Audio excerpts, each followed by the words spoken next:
Good morning everyone, good morning सभी लोग को, गुड मॉर्निंग।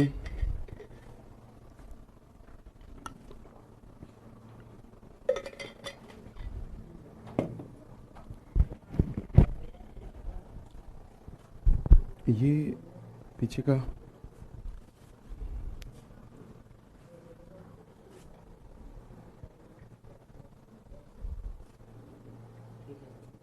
तो ये इसमें क्यों नहीं चल रहा है वीडियो? अच्छा अच्छा अच्छा, ठीक ठीक ठीक। चलिए, सो लास्ट क्लास में हम लोगों ने क्या स्टार्ट किया था? एक मिनट, इस सब सारा वो कर देते हैं। सो प्रीवियस क्लास में हम लोगों ने बार्स इन सीरीज स्टार्ट किया था, ठीक है। So bars in series, bars in series. So volumetric strain देखा था, ठीक है ना। वॉल्यूमेट्रिक स्ट्रेन देखकर वॉल्यूमेट्रिक कल का होमवर्क का आंसर बता दीजिए। किसी का आया हो तो बता दो यार। उसमें आंसर नहीं दिया हो क्या? पीछे पीछे आंसर नहीं दिया हुआ है क्या?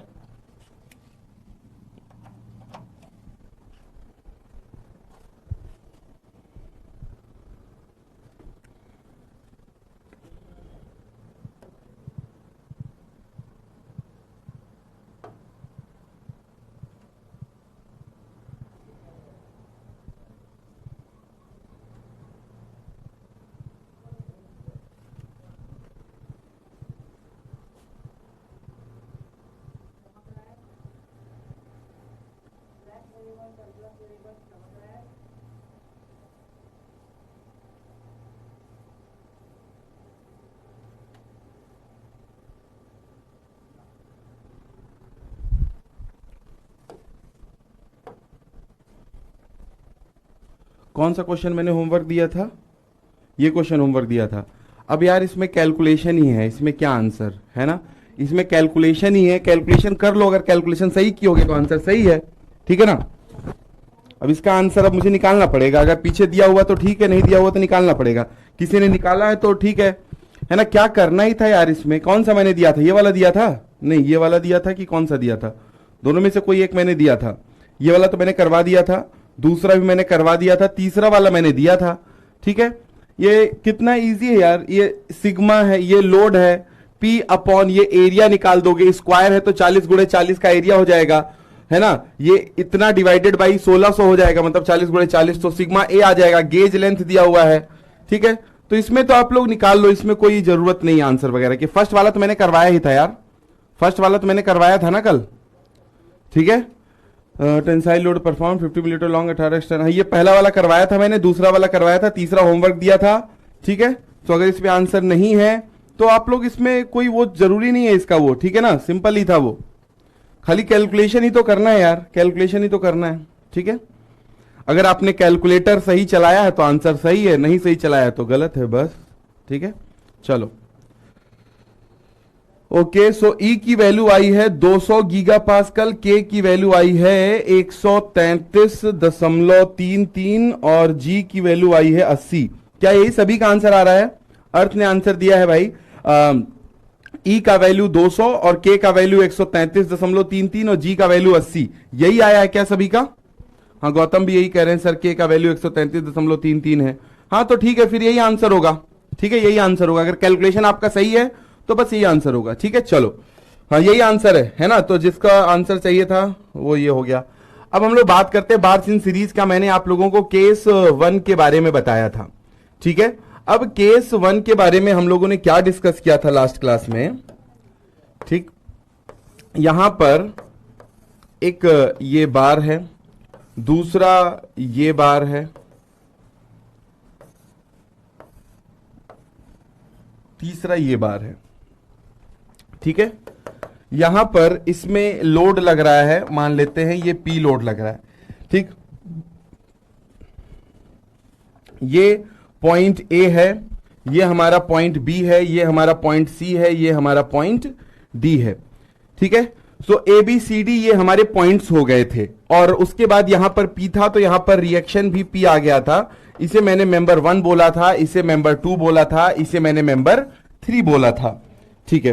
तो अगर मैं डेल्टा टोटल की बात करता हूं, delta total is equals to delta 1 plus delta 2 plus delta 3, यहां से मेरा आ जाता है। अच्छा, अब ये चीज तो हम लोगों ने लास्ट क्लास में डिस्कस की थी, कुछ नया आज हम लोग देखेंगे इसमें, है ना। और उसके बाद ये भी मैंने बोला था कि दैट अगर मैं डेल्टा 1 की बात करूंगा, सो डेल्टा 1 क्या हो जाएगा, P1 L1 upon A1 E1, और फिर डेल्टा 2 की बात करूंगा, सो P2 L2 divided by A2 और E2 हो जाएगा। और अगर डेल्टा 3 की बात करेंगे, सो P3 L3 divided by A3 and E3, ये हो जाएगा, ठीक है ना। अब यहां पर एक, ये तो हम लोगों ने कल ये सब डिस्कस किया था, तो आज हम लोग क्या बात करने वाले हैं कि अगर मान लीजिए कभी ऐसे दिया हो डेल्टा सी निकालना है, अगर आपसे कोई क्वेश्चन पूछता है कि डेल्टा सी निकालिए, यहां का डेल्टा सी निकालिए, तो हम लोग क्या कैसे निकालेंगे, ठीक है। अगर हमसे ये पूछा जा रहा है कि find out the value of delta C, तब हम लोग किस तरीके से इसको फाइंड आउट कर सकते हैं, ये देखना है पड़ेगा हमें, ठीक है। चलो देखते हैं कि डेल्टा सी कैसे निकलेगा, ठीक है। सो डेल्टा सी का मतलब होता है, कभी भी एक लेटर अगर लिखा होता है, इसका मतलब उसका जो दूसरा लेटर होता है वो फिक्स्ड सपोर्ट की बात कर रहा होता है। तो डेल्टा सी का मतलब होगा डेल्टा सी ए की तरफ जाएंगे, डेल्टा सी ए की तरफ जाएंगे, ठीक है। कभी भी अगर सी पॉइंट लिखा हुआ है तो सी पॉइंट से हम जाएंगे फिक्स्ड सपोर्ट की तरफ हमेशा। अगर मैं बात करूं डेल्टा डी की बात करूं, सो डेल्टा डी का मतलब भी क्या होता है, जो दूसरा लेटर इसमें छुपा हुआ होता है, जैसे डेल्टा डी मैंने लिखा, तो डेल्टा डी मतलब डी पॉइंट का डिफॉर्मेशन। अब डी पॉइंट का डिफॉर्मेशन किसी पॉइंट के रिस्पेक्ट में होगा ना, है ना। डी पॉइंट का जो डिफॉर्मेशन होगा वो किसी ना किसी पॉइंट के रिस्पेक्ट में होगा, तो वो हमेशा फिक्स्ड के रिस्पेक्ट में होता है। सो डेल्टा डी का मतलब भी डी ए है। अच्छा, अगर डेल्टा बी पूछा जाता, सो डेल्टा बी का मतलब भी क्या होगा, हमें फिक्स्ड की तरफ ही जाना है। पहली बात, यहां तक बात समझ में आई कि अगर कभी भी एक सिंगल लेटर लिखा होता है तो जो दूसरा वाला लेटर होता है वो उसका फिक्स्ड सपोर्ट होता है, ठीक है। अब इसको अगर मैं ऊपर करूं और मैं आपसे पूछूं कि डेल्टा डी बताइए क्या होगा, सो डेल्टा डी को मैं कैसे लिखूंगा, देखिए डेल्टा डी के लिए पहले मुझे डी से सी आना पड़ेगा, सी से बी जाना पड़ेगा, फिर बी से ए जाऊंगा। सो डेल्टा डी का मतलब है डेल्टा डी ए मैं लिख सकता हूं, और डी ए जाने के लिए मुझे कहां जाना पड़ेगा, पहले डी से सी जाना पड़ेगा, फिर सी से बी जाना पड़ेगा, और फिर बी से ए जाना पड़ेगा। सो जो मैं डी से सी जाऊंगा, डी से सी, उसको मैं डेल्टा 3 बोलूंगा, है ना। जो डी से सी जाऊंगा वही मेरा डेल्टा 3 है, और जो मैं सी से बी जाऊंगा वही मेरा डेल्टा 2 है, और जो मैं बी से ए जाऊंगा वो मेरा डेल्टा 1 है। सो डेल्टा डी इस तरीके से भी बनता है, डेल्टा डी जो है वो इस तरीके से भी बनता है ना। हम लोग इस तरीके से भी लिख सकते हैं। तो कभी भी क्वेश्चन आएगा और डेल्टा दिया होगा किसी पर्टिकुलर पॉइंट का, तो वो उसके फिक्स्ड के रिस्पेक्ट में दिया होता है, ठीक है। चलिए इसको नोट डाउन कर लीजिए, एक क्वेश्चन से करेंगे तो हमें और अच्छे से समझ में आ जाएगा। एक क्वेश्चन के थ्रू करेंगे तो इसे और ये चीज हमें और अच्छे से समझ में आ जाएगी, ठीक है।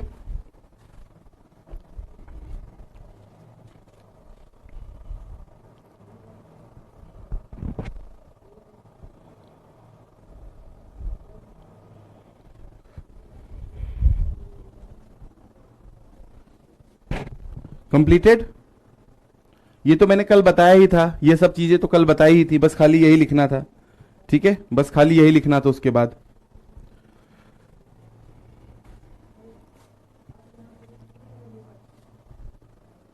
कंप्लीट हो गया सभी का।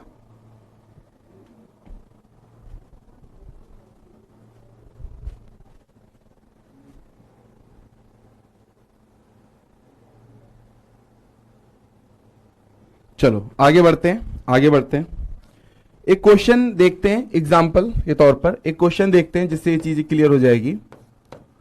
For the bar as shown in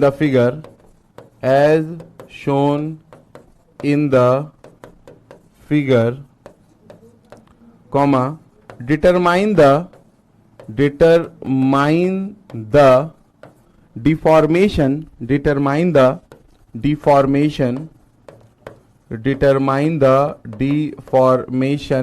the free end if the deformation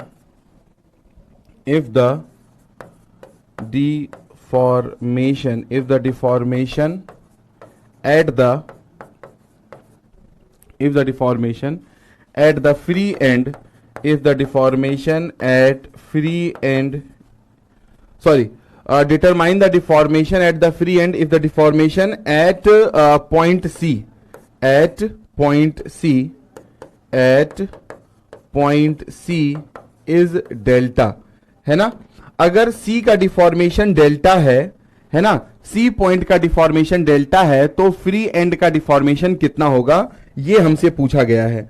तो मैं यहां पर पहले तो डायग्राम ड्रॉ कर देता हूं जिस डायग्राम की बात हो रही है।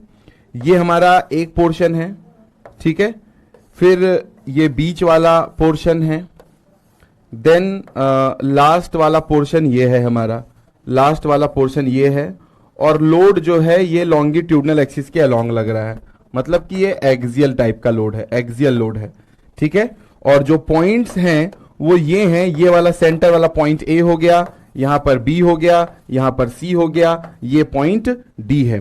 तो ए पॉइंट को थोड़ा सा ऊपर लिख देता हूं क्योंकि यहां पर सेम रिएक्शन भी आएगा पी का, ये ए पॉइंट अंदर की तरफ लिख देता हूं। सो सी पॉइंट का जो डिफॉर्मेशन है वो डेल्टा दिया गया है, तो आपको फ्री एंड का पूछा है, मतलब डी पॉइंट का पूछा है। ट्राई करिए। अच्छा, इसमें मैं चीजें बता देता हूं, सारी चीजें क्या क्या है यहां पर, ठीक है। सो जैसे इसका मैं बात करूं, तो इसका जो एरिया है वो ए है, यंग्स मॉडुलस ई है। इसका जो एरिया है वो 2a है और यंग्स मॉडुलस ई है। इसका जो एरिया है वो a है और यंग्स मॉडुलस ई है। और यहां से लेके यहां तक, ये वाला यहां तक और ये वाला यहां तक, ठीक है। सो ये लेंथ l है, यहां से लेके यहां तक की ये लेंथ l है और ये लेंथ l है, ठीक है।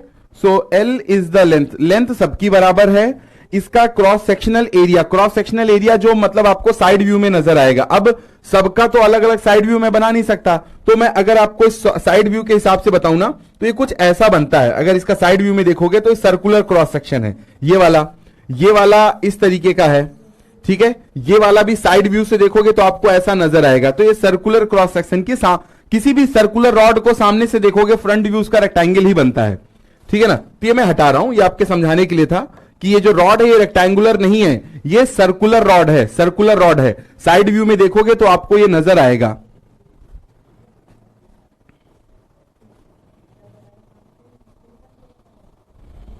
सो ये जो एरिया है ना, ये इसका एरिया मत समझ लेना। ये जो एरिया मैंने आपको यहां पर लिखा है ना, आप ये वाला एरिया मत समझ लेना। इस एरिया की तो जरूरत होती ही नहीं है ना, इस एरिया की तो जरूरत होती ही नहीं है। ये जो एरिया है ये कौन सा एरिया है, जो इसके साइड व्यू में नजर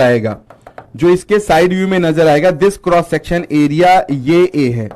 और इसका बड़े वाले का बना दें अगर आप, बड़े वाले का, तो इसका cross sectional area side view में नजर आएगा कुछ इस तरीके से। तो ये वाला एरिया जो है 2a है और ये जो छोटा वाला एरिया है ये a है, ये दिया हुआ है, ठीक है। क्योंकि delta is equals to PL upon A में जो एरिया होता है वो क्रॉस सेक्शन का एरिया होता है। तो यहां पर ये जो 2a दिया हुआ है ये इसके क्रॉस सेक्शन का एरिया है जो आपको साइड व्यू से नजर आएगा। तीनों को ऐड कर देंगे, delta PL upon 3 times, okay. कितना है डेल्टा के फॉर्म में आपको आंसर बताना है। आपको जो आंसर बताना है वो डेल्टा के फॉर्म में बताना है, ठीक है। आपको जो आंसर बताना है वो डेल्टा के फॉर्म में बताना है। सी का तो दिया हुआ है, बस आपको वहां का बताना है। आपको बताना है कि डेल्टा डी कितना होगा, ये आपसे पूछा गया है in the form of delta के फॉर्म में आंसर बताइए। क्योंकि आपसे क्वेश्चन क्या पूछा गया है, for the bar as shown in the figure determine the deformation at the free end पर डिफॉर्मेशन निकालना है डी पॉइंट पर। डी पॉइंट ही तो फ्री एंड है, ए तो फिक्स्ड है, डी हमारा फ्री एंड है। If the deformation at point C is delta, अगर सी पर डिफॉर्मेशन जो है वो डेल्टा है ओके रोहित ठीक है, बट मुझे आंसर डेल्टा के फॉर्म में चाहिए, पीएल अपॉन ए के फॉर्म में नहीं चाहिए आंसर। वो जो पीएल अपॉन ए आप लिख रहे हो ना, उसको भी डेल्टा के फॉर्म में पहले कन्वर्ट करो और फिर आंसर बताओ। तो इसको मैं ऊपर कर रहा हूं। अब देखिए 2 डेल्टा नीरज कह रहे हैं। चलिए नीरज और आप लोग और लोग सॉल्व करिए, इसको सॉल्व करिए, बताइए क्या आना चाहिए। डेल्टा के फॉर्म में आंसर बताना है आपको। अगर देखिए, चलिए इसका सोल्यूशन बनाते हैं। हमें गिवन क्या है ना, जो हमें गिवन है वो ये है कि डिफॉर्मेशन एट सी जो है वो डेल्टा के बराबर है। ठीक है, नहीं गौतम 2 डेल्टा आंसर नहीं होगा।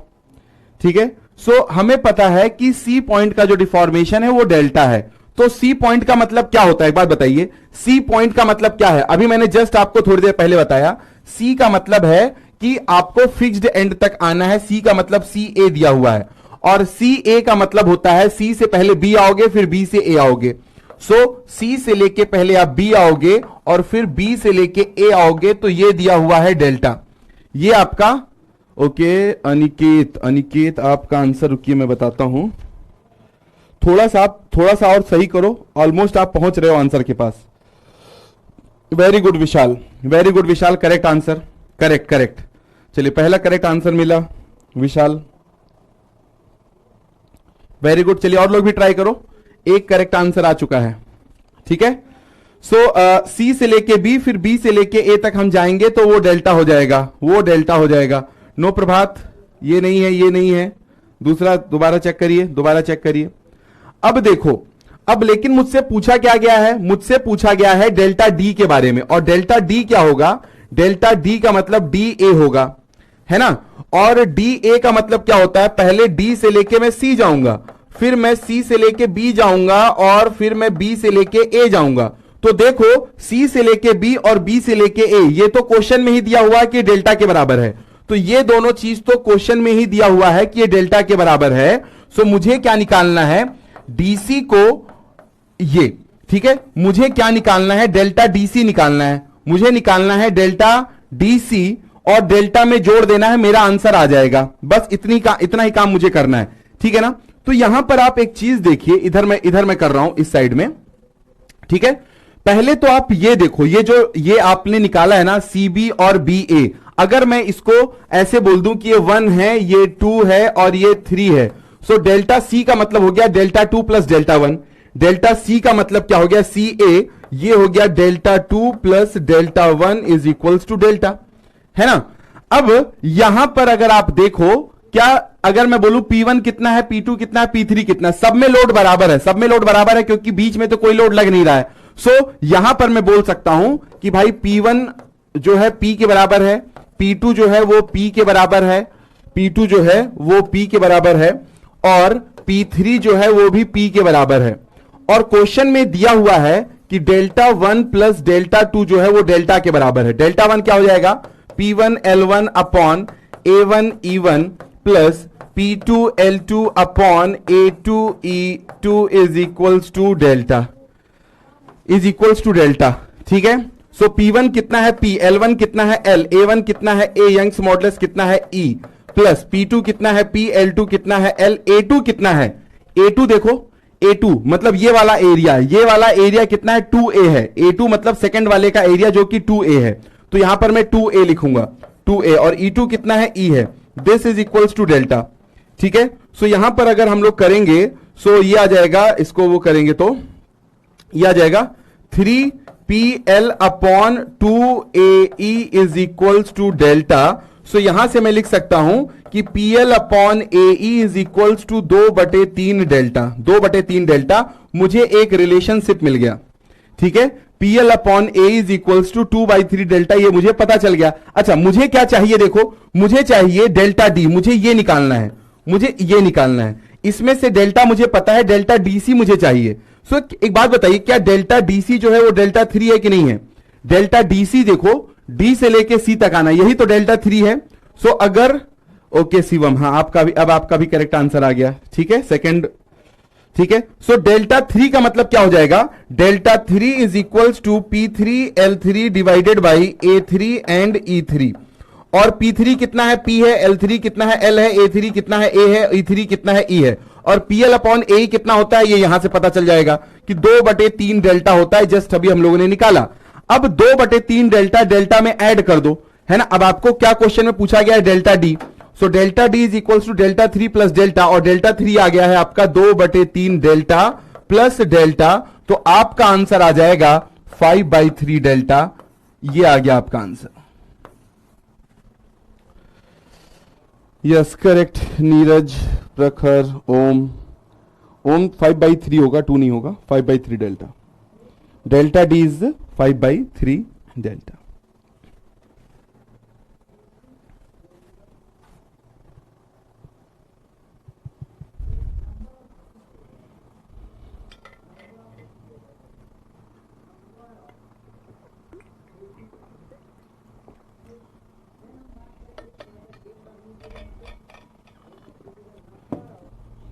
अच्छा टाइपिंग मिस्टेक, हाँ कोई नहीं।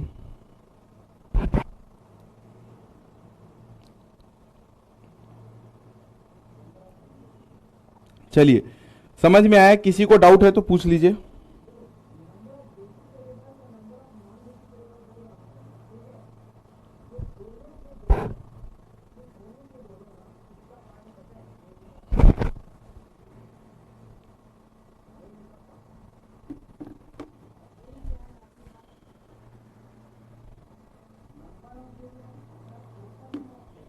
नोट डाउन कर लीजिए। सबसे पहले देखिए सी पॉइंट का मैं फिर से समझा देता हूं, एक बार सभी लोग ध्यान से समझ लेंगे, जिनको नहीं समझ में आया है एक बार फिर से समझ लेंगे। हमारे पास ये दिया हुआ था कि for the bar as shown in the figure determine the deformation at the free end. C point free end पर डिफॉर्मेशन निकालना है। अगर सी पर डिफॉर्मेशन दिया है तो सी का मतलब होता है हमेशा हमें फिक्स्ड एंड पर जाना होता है, और मुझे डी का निकालना है जो कि आपका फ्री एंड है, फ्री एंड है। और मुझे क्वेश्चन में सी का दिया गया है, तो सी का मतलब है सी ए दिया गया है। सी का क्या मतलब है कि सी ए दिया गया है, और सी ए जाने के लिए पहले सी से बी जाना पड़ेगा, फिर बी से ए जाना पड़ेगा। सी से बी जाना पड़ेगा, फिर बी से ए जाना पड़ेगा। सी से बी को डेल्टा 2 लिख सकते हो, बी से ए को डेल्टा 1 लिख सकते हो। सो यहां पर मैंने लिख दिया डेल्टा 2 प्लस डेल्टा 1, और ये क्वेश्चन में डेल्टा के बराबर दिया हुआ है। अब मुझे डेल्टा डी निकालना है। डेल्टा डी डी क्या हो जाएगा, डी से लेके ए तक जाना होगा जो कि फिक्स्ड है। अब डी से ए का मतलब है डी से पहले सी जाऊंगा, फिर सी से बी जाऊंगा, फिर बी से ए जाऊंगा, ठीक है। अब ये जो सी से बी जाऊंगा और बी से ए जाऊंगा, सी से बी से ए, ये क्वेश्चन में दिया हुआ कि ये डेल्टा के बराबर, ये मैंने डेल्टा लिख दिया। बस मुझे डीसी निकालना है, डीसी जो कि डेल्टा 3 है, और डेल्टा 3 क्या हो जाता है, P3 L3 upon A3 E3, ठीक है। अब P3 की वैल्यू P है, और L3 की वैल्यू L है, A3 की वैल्यू A है, और E3 की वैल्यू E है। तो मुझे PL अपॉन A को डेल्टा के फॉर्म में निकालना है। तो उसके लिए मैं क्या करूंगा, यहां पर देखो ये 3 मेंबर हैं, ठीक है, ये 3 मेंबर है, तीनों में लोड जो है बराबर है P P एंड P। तो क्वेश्चन में मुझे ये C से लेके B जो कि डेल्टा 2 है, और B से लेके A जो कि डेल्टा 1 है, ये दिया हुआ है। तो डेल्टा 1 प्लस डेल्टा 2 डेल्टा के बराबर दिया गया है। डेल्टा 1 कितना हो जाएगा, P1 L1 upon A1 E1, और डेल्टा 2 हो जाएगा P2 L2 upon A2 E2, ये जो है डेल्टा के बराबर। अब P1 कितना है, P के बराबर है, L1 L के बराबर है, A1 A के बराबर है, और E1 E के बराबर, लिख दिया मैंने। P2 P के बराबर है, L2 L के बराबर है, A2 सेकंड का क्रॉस सेक्शनल एरिया 2A के बराबर है, और E2 जो है E के बराबर है। इसको सॉल्व करेंगे, सो 3/2 PL अपॉन A आएगा जो कि डेल्टा के बराबर हो जाएगा। तो यहां से आप PL अपॉन A को 2/3 डेल्टा लिख सकते हो। अब यहां पर ये जो PL अपॉन A है, जब ये 2/3 डेल्टा आ गया, वो चीज आप यहां पर पुट कर दो। अब ये जो डेल्टा 3 2/3 डेल्टा आ गया, वो यहां पर पुट कर दो, क्योंकि आपको ये निकालना था। सो 2/3 डेल्टा प्लस डेल्टा, आपका आंसर आ जाएगा। नोट डाउन कर लीजिए।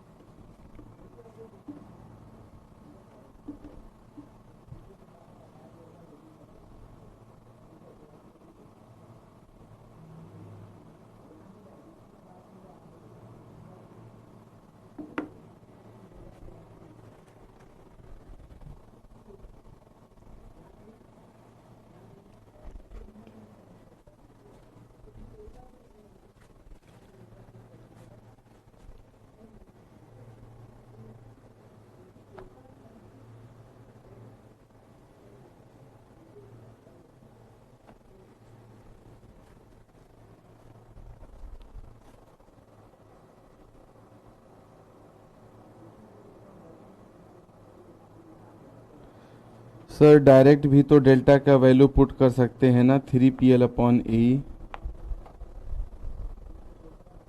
बट हमें तो डेल्टा के फॉर्म में निकालना है ना प्रेमलता, उससे आप क्या निकाल लोगे डायरेक्ट? आप डेल्टा का वैल्यू 3PL, बट डेल्टा थोड़ी नहीं पूछा गया है आपसे। क्वेश्चन एक बार पढ़ो फिर आप ये बता रहे हो सर डेल्टा को 3PL/E। अनिकेत आपने भी क्वेश्चन नहीं बना।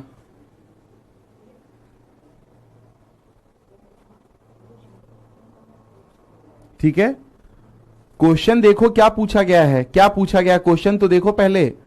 ये पूछा गया है for the bar as shown in the figure determine deformation at the free end. Free end पर डिफॉर्मेशन आपसे पूछा गया, मतलब डी पॉइंट पर। If the deformation at C point is delta, अगर सी पर जो डिफॉर्मेशन है वो डेल्टा है। राहुल आप क्या कह रहे हो? सोल्यूशन अपोजिट किया जा रहा है, मतलब किस तरीके से आपको क्या यहां पर डाउट आ रहा है? आपका ये बात मैं समझ नहीं पाया, आप क्या कहना चाहते हो? ठीक है, ठीक है। सो आपको आंसर डेल्टा के फॉर्म में पूछा गया है। तो क्वेश्चन को एक बार जब बारीकी से पढ़ेंगे ना, हम लोग क्वेश्चन जल्दी जल्दी पढ़ते हैं फिर समझ में नहीं आता है कि पूछा क्या गया है। ठीक है ना, तो ये जरूरी है कि समझ में आए कि पूछा क्या जा रहा है।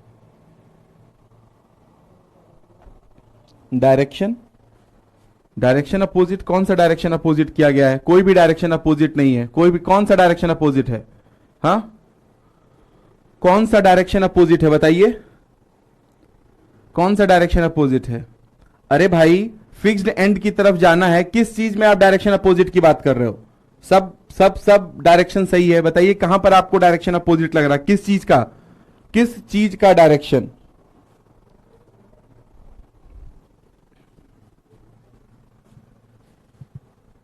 चलो नेक्स्ट आगे मैं चलता हूं, तब तक आप डायरेक्शन बताते रहो कौन सा डायरेक्शन आपको अपोजिट लग रहा था। वैसे कोई डायरेक्शन अपोजिट है नहीं। ठीक है, case to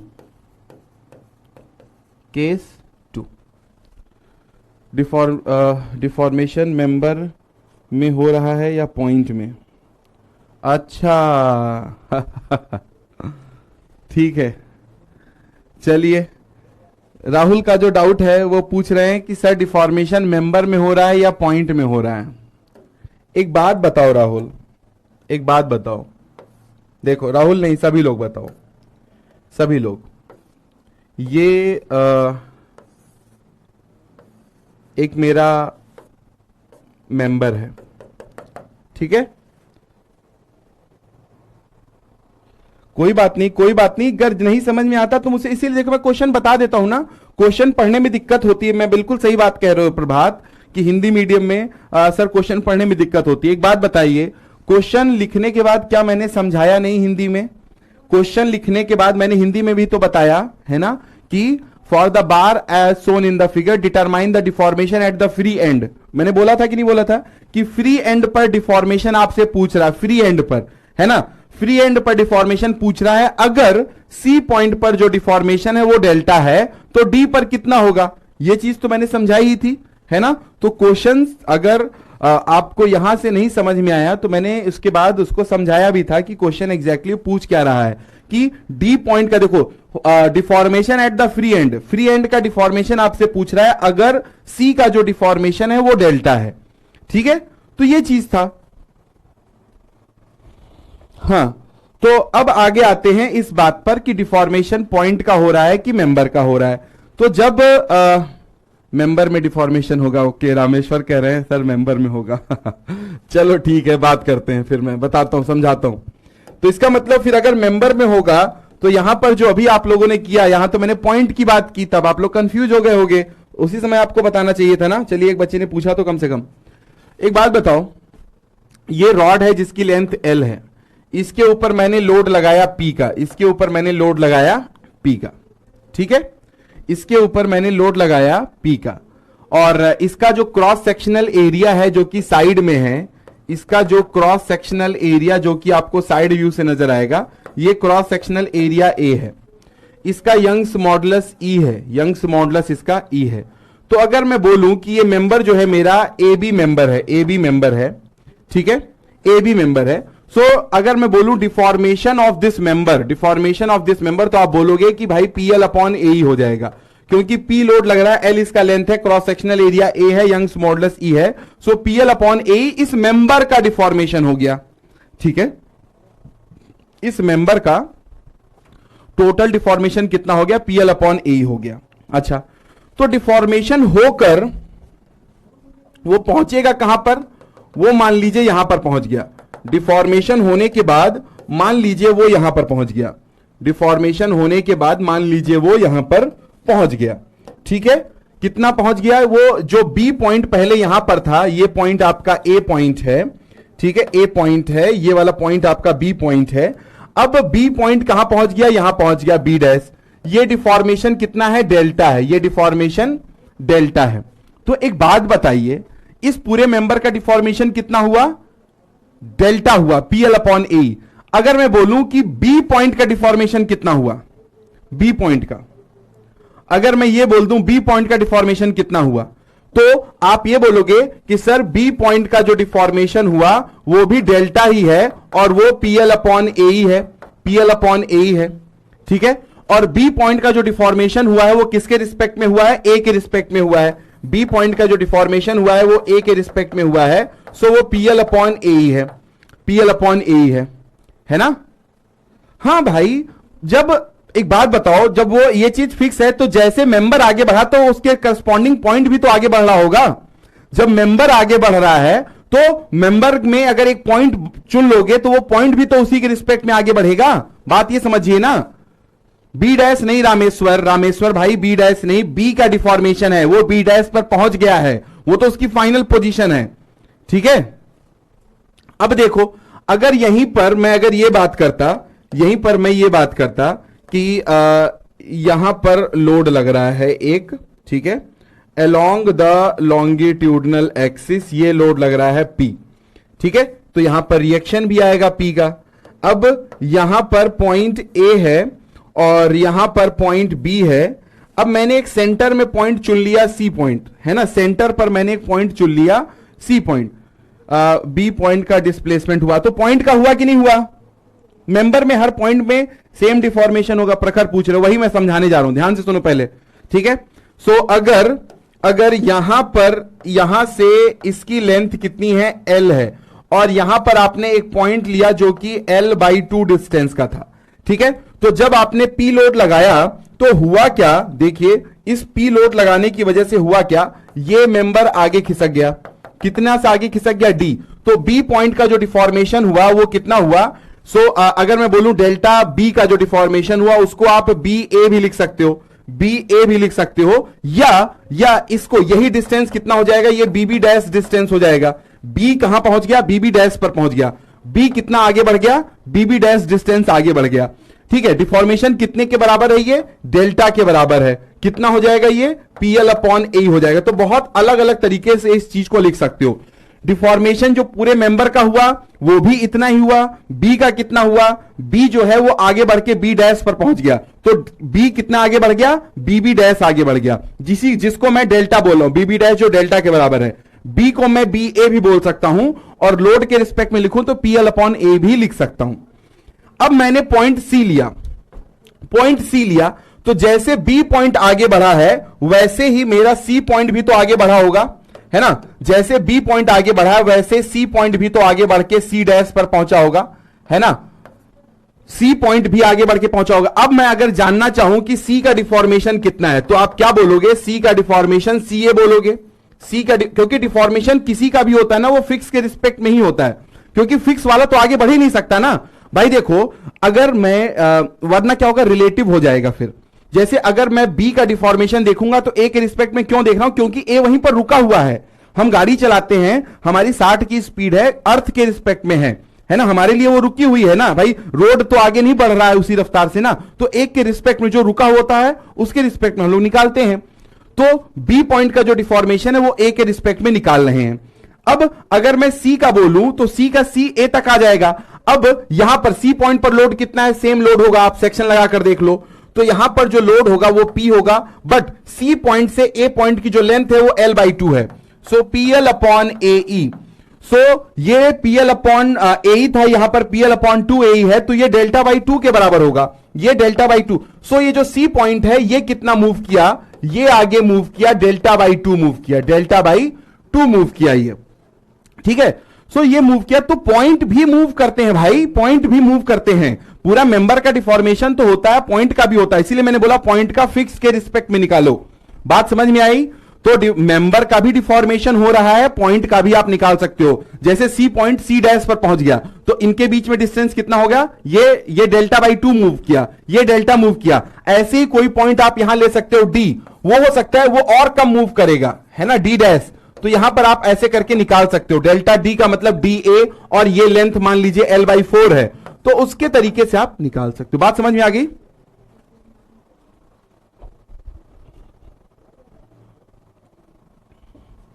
yes Shivam, static body से डील करेंगे।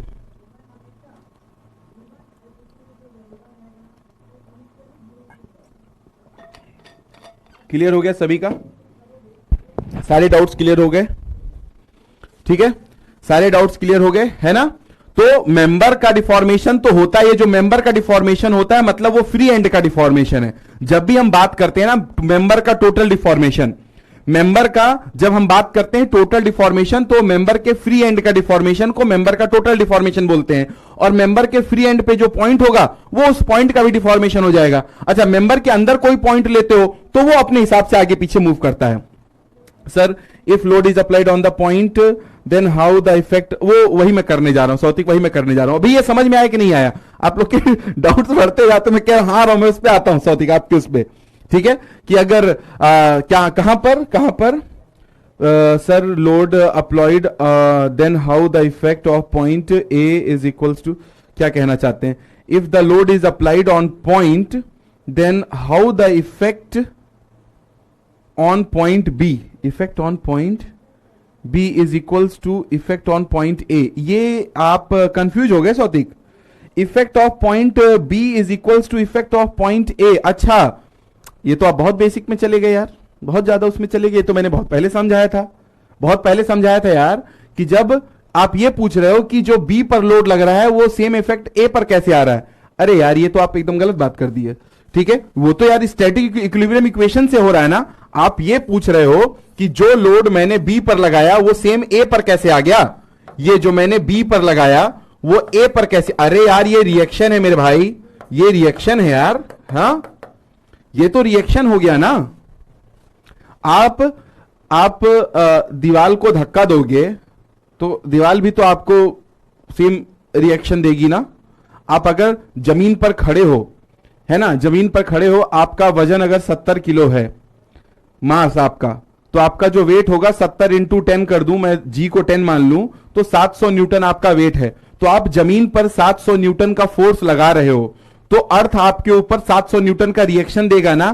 तो वही चीज है, अगर आप इसको खींच रहे हो तो जहां से फिक्स होगा वो रिएक्शन देगा, वो इफेक्ट थोड़ी नहीं चीज हो रही यार। यहां पर जो लोड लगा रहे हैं वो यहां पर रिएक्शन आ रहा है, तो सिंपल वो है ना, स्टैटिक इक्विलिब्रियम इक्वेशन से आता है। चलो आगे बढ़ते हैं केस 2 पर, केस 2 पर, ठीक है, केस 2 पर आते हैं। केस 2 एक न्यूमेरिकल के थ्रू हम लोग समझेंगे, ठीक है। केस थ्रू हम लोग एक न्यूमेरिकल के थ्रू समझेंगे। चलिए, सो देखते हैं। For the bar as shown in the figure, for the bar as shown in the figure, determine क्या चीज निकालना है? चलिए, determine first the ratio of maximum tensile stress, the ratio of maximum tensile stress, the ratio of maximum tensile stress to the maximum compressive stress, to the maximum compressive stress, maximum compressive stress, maximum compressive stress पहला। दूसरा the ratio of maximum tensile stress to the maximum compressive stress पहला हो गया। दूसरा चीज हमें निकालना है deformation at the free end, deformation at the free end, deformation at the free end पर हमें डिफॉर्मेशन भी निकालना है। ठीक है,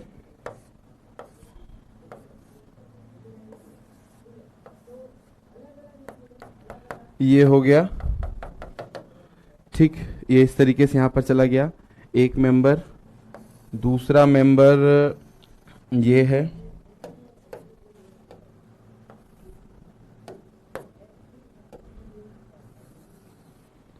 ठीक।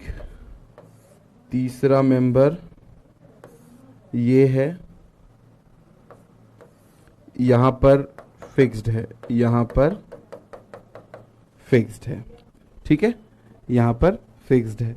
अब इसमें कुछ पॉइंट्स मेंशन करते हैं। लेट मी चेक लोड कितना कितना लग रहा, पॉइंट कितना कितना है। ठीक है, 5p 8p, यहां पर हम लोग लोड लगा देते हैं 5p का। ठीक है, 5p का यहां पर लोड लगा दो और सेंटर पर यहां पर लोड लगा दो 8p का लोड यहां पर लगा दो। ठीक है, 5p हो गया, यहां पर 8p हो गया और एक 4p का लोड यहां सेंटर पर लगा दो। ठीक है, 4p का लोड यहां पर लगा दो। यहां ये जो डॉट मैंने बनाया है ना, लोड यहां पे लग रहा है, ध्यान दीजिएगा। ये जो डॉट है ना, यहां पर लोड लग रहा है। ठीक है, ये डॉट है, ये डॉट है, यहां पर लोड लग रहा है। ठीक है, और यहां पर मार्क कर देते हैं चीजों को, जैसे कि यहां से लेके यहां तक की जो लेंथ है वो L है, इसका क्रॉस सेक्शनल एरिया A है, यंग्स मॉडुलस इसका E है। इसका क्रॉस सेक्शनल एरिया A/2 है, यंग्स मॉडुलस इसका 2E है। और यहां से लेके यहां तक इसकी लेंथ L है, यहां से लेके यहां तक इसका लेंथ L है, यहां से लेके यहां तक इसका लेंथ L/2 है और यहां से लेके यहां तक इसका लेंथ L/2 है। ठीक, पॉइंट्स मेंशन कर देता हूं। ये पॉइंट A है, ये पॉइंट B है, ये पॉइंट C है, ये पॉइंट D है और ये पॉइंट E है। ठीक है, तो सबसे पहले तो आप E पॉइंट का रिएक्शन बताइए कितना आ रहा है, उसके बाद आगे बात करते हैं, है ना। तो सबसे पहले आप E पॉइंट का रिएक्शन निकालिए, निकालिए आप लोग और बताइए कितना आ रहा है।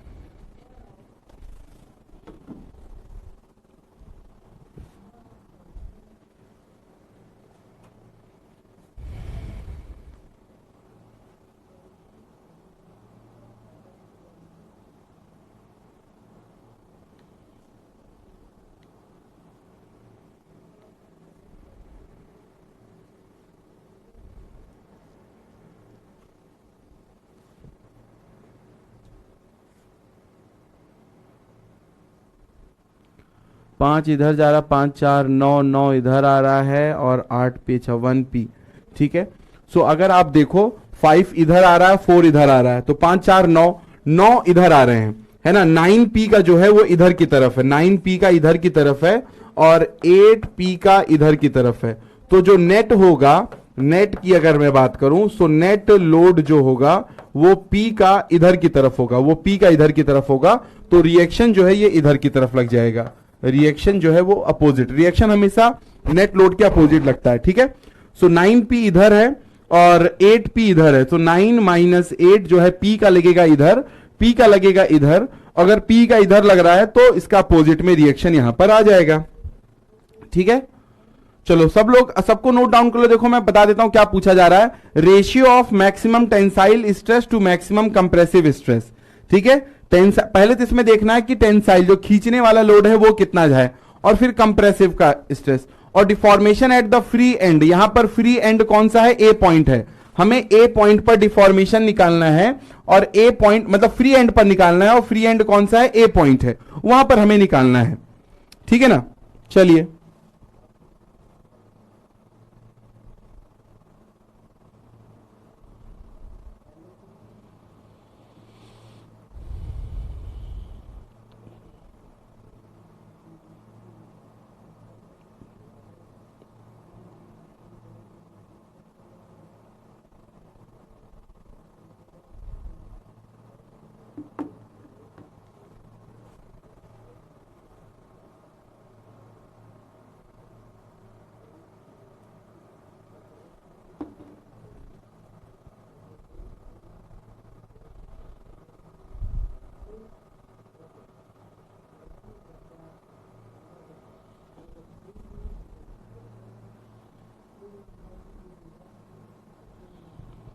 Okay Sujay, thank you.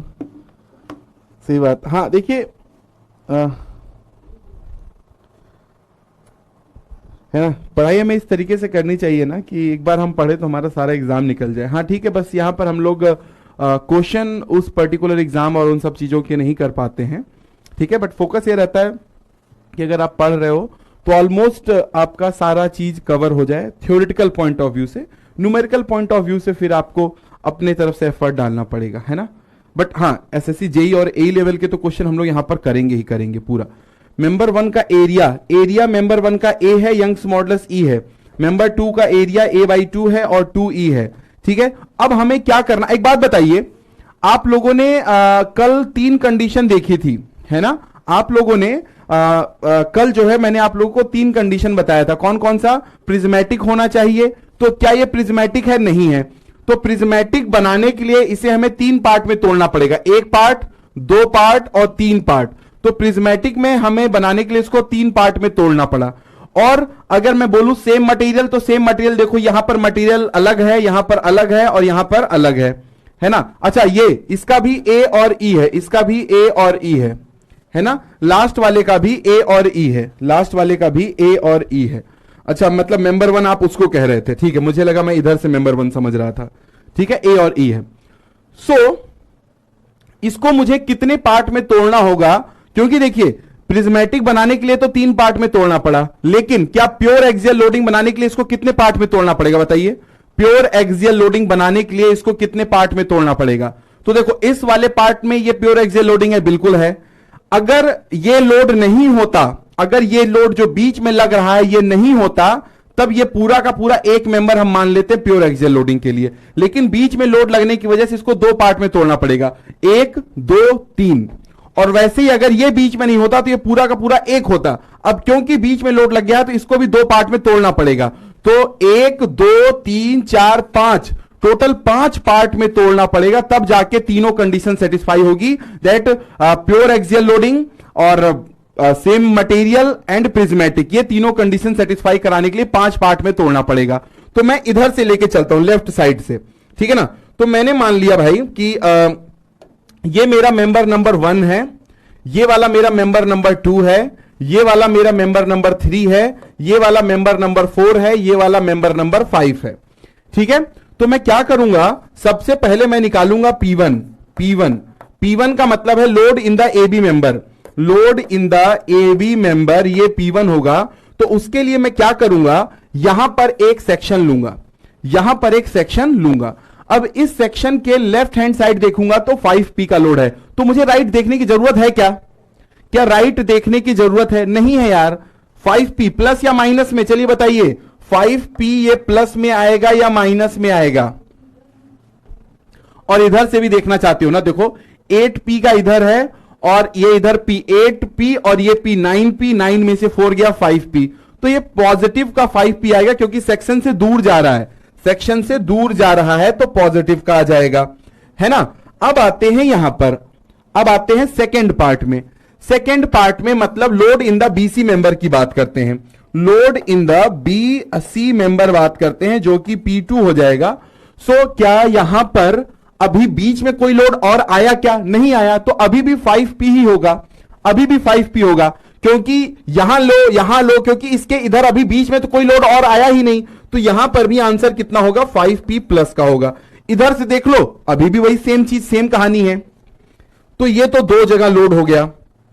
अब मैं लोड की बात करूंगा CD मेंबर में, जो कि P3 होगा। C से लेके D मेंबर की बात करूंगा, तो अब मेरा सेक्शन यहां पर ना होके मेरा सेक्शन कहां पर होगा? मेरा सेक्शन यहां पर होगा, ठीक है, मेरा सेक्शन यहां पर होगा। अब जब मेरा सेक्शन यहां पर है तो मुझे 8P कंप्रेस करने की कोशिश कर रहा है, तो -8P और +5P -3P हो जाएगा। ये वैल्यू कितनी हो जाएगी? -3P हो जाएगी। ये वैल्यू कितनी हो जाएगी? -3P हो जाएगी, हो जाएगी, ठीक है। इधर से भी देख लो, -4P है और ये P है, तो कितना हो जाएगा? -4P + P -3P हो जाएगा, ठीक है। अब मैं CD के बाद DE मेंबर की बात करता हूं, DE का मतलब है P4 की बात करता हूं। जब मैं डी ई की बात करता हूं, ई, अच्छा ई पॉइंट तो उधर मैंने ले लिया ना, एक काम करो ना, ई वाले को यहां लिखना चाहिए, तो चलो अब इसको एफ लिख दो, अब इसको ई लिख दियो तो इसको एफ लिख दो, तो यहां पर डी एफ लिख दो, फिर यहां पर डी एफ लिख दो, फिर डी एफ। सो डी एफ जो है वो P4 है, तो आपको जो सेक्शन लेना पड़ेगा वो डी एफ में लेना पड़ेगा। तो यहां जब आप सेक्शन लोगे तो अभी भी देखो -4P और P, तो यहां अभी भी -3P आएगा, और इधर से भी देख सकते हो -8 + 5, तो यहां पर अभी भी -3P का ही होगा, अभी भी -3P का होगा।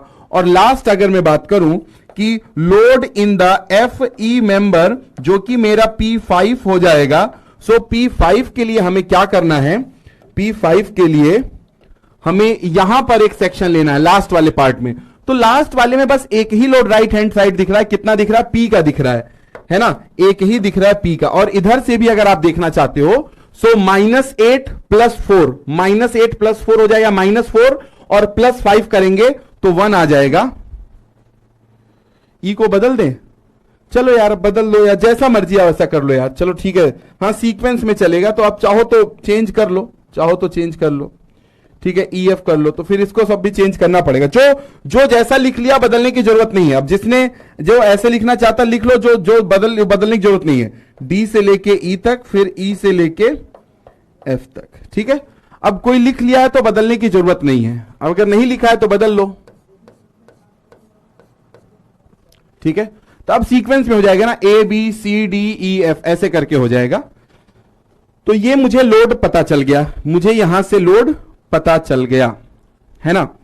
अब सबसे पहला आप लोग ये बताइए कि मैक्सिमम लोड कितना। पहला तो मैं अगर आपसे ये पूछूं कि मैक्सिमम फोर्स कितना है, maximum force in the member, maximum force in the member. अब मैं फोर्स की बात कर रहा हूं मैक्सिमम की, अब वो प्लस माइनस किसी में भी मुझे फर्क नहीं पड़ता, मैक्सिमम फोर्स कितना होगा।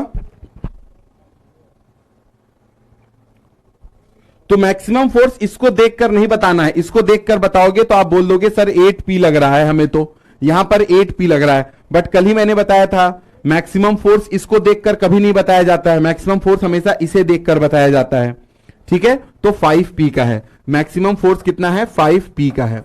अब मैं अगर बताऊं कि P मैक्सिमम टेंसाइल फोर्स कितने का है, मैक्सिमम टेंसाइल फोर्स कितने का है, आप बोलोगे 5P।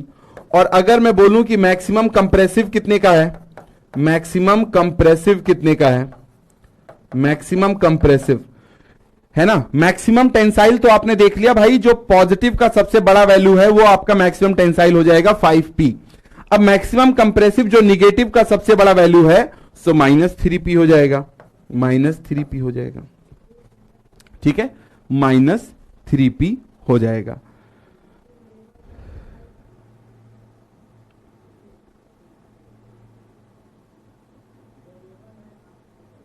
हाँ मेरे तरफ से सही है निकेत, आपके एंड पे दिक्कत होगा बफर का। सो -3P हो गया। अब क्योंकि हमें क्वेश्चन में पूछा गया है कि मैक्सिमम टेंसाइल स्ट्रेस कितना होगा, तो सिग्मा मैक्सिमम टेंसाइल की जब मैं बात करूंगा, सिग्मा मैक्सिमम टेंसाइल, तो मैं क्या करूंगा, मुझे चाहिए P मैक्सिमम टेंसाइल का, मुझे चाहिए P मैक्सिमम टेंसाइल का, जो कि कितना है 5P है, बट 5P यहां पर भी है और यहां पर भी है। अब इन दोनों में देखो क्या एरिया दोनों जगह सेम है क्या, ए से लेके बी पोर्शन की एरिया और बी से लेके सी पोर्शन की एरिया नहीं, बी से लेके सी पोर्शन की एरिया कम है, तो मैं कम वाला लूंगा, तो मैं कम वाला लूंगा, क्योंकि कम वाला एरिया लूंगा तो स्ट्रेस ज्यादा आएगा ना। तो यहां पर A/2 में ये वाला एरिया A/2 लिखूंगा, सो 10P/A ये मेरा आ जाएगा, है ना भाई। देखो ये भी, इसमें भी 5P लोड है और इसमें भी 5P लोड है, लेकिन जब इसमें 5P लोड लोगे तब इसका एरिया ज्यादा है ना, इसका एरिया A है, तब उतना ज्यादा स्ट्रेस नहीं आएगा, है ना। इसमें जो स्ट्रेस आएगा वो 5P/A आएगा, लेकिन इसमें जो स्ट्रेस आएगा B से लेके C में, तो जो मैक्सिमम टेंसाइल स्ट्रेस डेवलप हुआ है वो BC मेंबर में हुआ है, वो BC मेंबर में होगा, ना कि AB मेंबर में होगा। AB में नहीं होगा, BC में होगा। क्यों? क्योंकि इसका एरिया मिनिमम है, यहां पर भी लोड बराबर है, यहां पर भी लोड बराबर है, लेकिन जिसमें एरिया मिनिमम होगा वो वाला हम लोग लेंगे, तो एरिया मिनिमम यहां पर है, ठीक है। अब sigma maximum compressive, sigma maximum compressive, sigma maximum compressive, अब कितना लोड है, -3P का लोड है। अब ये जो -3p का लोड है वो CD में भी है और DE में भी है, वो CD में भी है और DE में भी है। तो यहां पर भी कौन सी एरिया लोगे? मिनिमम एरिया ही लोगे, तभी मैक्सिमम निकल के आएगा। तो मतलब CD वाला एरिया लोगे। तो जब आप CD वाला लोगे तो CD वाला एरिया A/2 है, सो ये -6p/A ये आएगा, और ये कहां पर आएगा? ये आएगा CD वाले पोर्शन में, है ना, CD वाले पोर्शन में। यहां पर भी -3p है, यहां पर भी -3p है, लेकिन यहां का एरिया A है और यहां का एरिया A/2 है। आपसे रेशियो क्या पूछा गया है? इन दोनों का रेशियो पूछा गया है। सो इन दोनों का रेशियो क्या हो जाएगा? Sigma maximum tensile upon sigma maximum compressive. So इसमें से p/a चला जाएगा, p/a चला जाएगा। सो 10/6 में अगर सिर्फ मैग्नीट्यूड, चलो साइन भी ले लेते हैं माइनस साइन के साथ। सो ये आ जाएगा -5/3, -5/3 है ना, -5/3। ये हमारा आंसर आ जाएगा फर्स्ट पार्ट का, -5/3, या सिंपली मैं 5/3 भी लिख सकता हूं, ठीक है ना, सिंपली भी चाहूं, क्योंकि देखो कंप्रेसिव की बात पूछ रहा ना। अब आपने कंप्रेसिव लिख दिया तो यहां पर साइन लिखने की जरूरत नहीं है ना। जब आपने कंप्रेसिव लिख दिया है तो साइन यहां लिखने की जरूरत नहीं है, और यहां पर साइन लिखने की जरूरत नहीं है, तो यहां पर माइनस में लिखो या 5/3 लिख दो, दोनों चलेगा।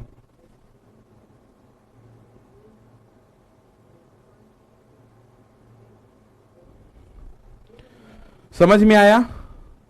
अच्छा अनिकेत, आपने डिफॉर्मेशन भी निकाल दिया है। एंड डिफॉर्मेशन कितना आ रहा है? आप एक वैल्यू मिस कर गए हो। देखिए वहां पर 5 के बजाय 6 आना चाहिए। एक बार चेक करो जरा, क्या क्या मिस किए हो आप।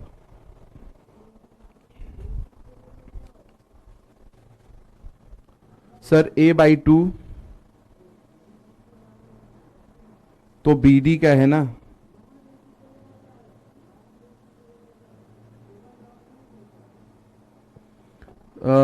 A/2 तो BD का है ना, BC का कैसे क्या चीज है BD? अरे भाई यार, अब नीरज, ओके, यही तो मैं आप लोग को इतनी देर से बता रहा था।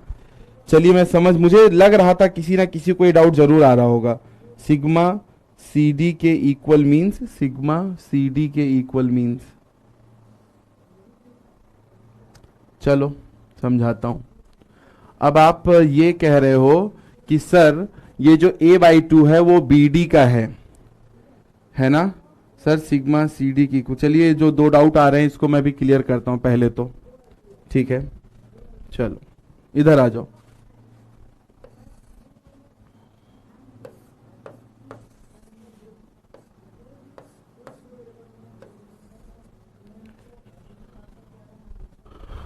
BCD मैं जब समझा रहा था तो आप लोग ध्यान नहीं देते हो, इसका मतलब, या नहीं समझ में आता तब भी नहीं बताते हैं। हाँ चलो कोई नहीं। ये B पॉइंट है और ये C पॉइंट है, ये आपका D पॉइंट है। इसका क्रॉस सेक्शनल एरिया A/2 है। इसका मतलब है ना sir, clear cross section area, आप समझ में आ गया? चलो ठीक है, क्रॉस सेक्शन एरिया तो सेम ही होगा। हाँ चलो ठीक है, समझ में आ गया, ठीक है। क्योंकि ये जो A/2 है ना, ये इसका क्रॉस सेक्शन एरिया है जो आपको साइड व्यू में नजर आएगा। इसका क्रॉस सेक्शन एरिया है जो कि आपको साइड व्यू में नजर आएगा। दिस इज A/2, ये A/2 है, ना कि ये A/2 नहीं है। ये एरिया हम लोग नहीं लेते हैं, क्रॉस सेक्शन का एरिया लेते हैं। तो क्रॉस सेक्शन का एरिया लेते हैं तो ये A/2, ठीक है। चलो क्लियर हो गया, गुड। हाँ अब क्या कह रहे हैं सर, सिग्मा, कीर्ति कह रहे हैं सर CD के बराबर कैसे हो गया। एक बात बताओ कीर्ति, ये जो लोड आपने लिखा है CD, ये जो लोड आपने लिखा है CD कितना है? 3p का माइनस में है ना, 3p का माइनस में है।